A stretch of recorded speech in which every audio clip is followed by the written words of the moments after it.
a Asociación Xuvenil Xiradela. Xa estuvo o ano pasado connosco. Ben acompañada, como poden ver, porque ten a súa clá, de Xiradela, que dirixe Teresa Carnota Fernández, vai nos ofrecer Montañesa, muiñeira recolleita na Bisbarra de Curtis, na Coruña, no ano 1952, por Elvira Villar Peteiro.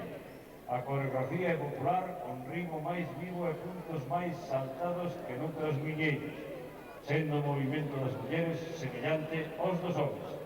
Montañesa, pola agrupación xuvenil Xirandela de Arteixa.